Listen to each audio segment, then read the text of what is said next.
Hey guys, back again. Dr. Seth. I'm here with Eva Stotler. She's a lymphatic detox specialist and an integrated nutrition specialist. We're talking about lymphatic system again. In our previous video, we went over what is a lymphatic system, how does it help with detoxification. Today, we're going to talk about signs and symptoms of lymphatic congestion. So you'll want to hear this. So walk us through just kind of briefly some of the signs that you see that makes you think, oh, their lymphatic system is probably congested. Right, so to follow up a little bit from our previous video, when our lymphatic system isn't flowing properly, the toxins that are supposed to be leaving our body are getting reabsorbed.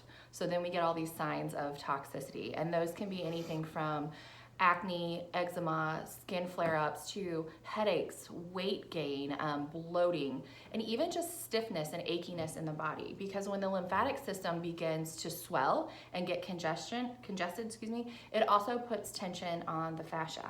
Sure. And so when we have congestion, we can feel it in our joints too.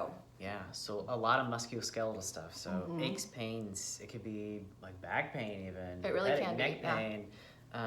I've seen with patients who have come to me for a while that not only are they adjusting better at the chiropractor, they're finding themselves not needing to go as often because they're not as inflamed and there's not as much swelling and resistance against the fascia. So their body's ability to structurally be mobilized and adjusted is a lot better. That's super interesting. Yeah. So we know, we talked about in the previous one, lymphatic system should be like a river, right? Helping to mobilize and drain, cleanse, and not be like a pond, congested. So what are the things that cause that congestion of the lymphatic system? One of the biggest things is toxic overload. So if we are aware of the toxins that we're bringing into our lives, whether it's through our food, the air we breathe, personal care products, I mean, we're really surrounded by toxins, so we have to up our game in helping our body eliminate those. So that's really a number one because it's found in so many different things. Like I said, water, air, food, everything that we're exposed to on a regular basis. Another one is simply dehydration. Dehydration is an issue across the board when it comes to health. It seems like such a simple thing, but it's one of the first things I address with my patients are you drinking enough water? Sure. And an important thing to know is if you're somebody who drinks caffeine, coffee, all these things, you need to increase your water even more because those things can be dehydrating. So the lymphatic system is made up of 95% fluid.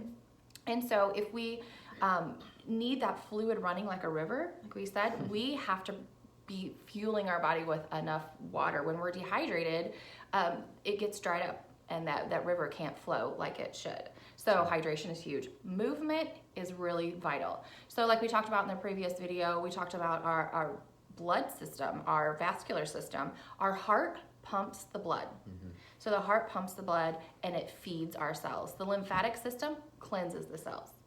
But the lymphatic system doesn't have its own pump. The lymphatic system gets stimulated and gets moving by our breath. So deep breathing. How many times do you see people who breathe really shallow and you see their chest going up and down, but they're not breathing through their core? Right. So anytime I see a patient, we start out with deep, deep belly breathing because when you're raising your abdomen and I can see it rising, I know that in your core is starting to stimulate the lymphatic flow. It's like a pump. So think about movement, jumping on a trampoline, standing on a vibrational plate, running, even walking is sometimes sufficient, but many of us live very stagnant lifestyles. You're sitting all day at your job, you spend a lot of time in your car, you come home and you're tired and you veg on the couch. When we don't have enough physical movement, the river starts to slow down. Sure, man, that's wild. It's so key. Foods. Yes. We talked about this sometimes. What certain foods could potentially do this too? So one that I see be a big problem is dairy. So dairy creates mucus in the system. So if you want to think of our lymphatic system as this clear, beautiful fluid just flowing easily, that's how it should be. But when we eat a lot of foods that create mucus and congestion, it becomes this milky, thick substance and doesn't flow as efficiently as it should. So dairy is a big one. I like to call them trigger foods. And now that's not going to be the same for everyone. Now there's some common foods that we know create inflammation in really anyone. But then there's trigger foods, meaning foods that your body is sensitive to, and when you eat those, it creates inflammation. Sure. So it's important to know some of the general ones, dairy, gluten, sugar, alcohol. Those are kind of common for everyone. But then when you think of foods that maybe you have an intolerance to or a sensitivity, when you eat those foods, you get that internal inflammation going on. You may not see it externally, but it's happening internally. Sure. And that pressure is causing swelling and inflammation in the lymphatic system. And again, it's slowing down the stream. Sure. And it's an immune response. And the lymphatic system is interconnected with the immune system. They work together. Yes. So it all comes full the circle. The lymphatic system is crucial to an optimal immune system. Yep.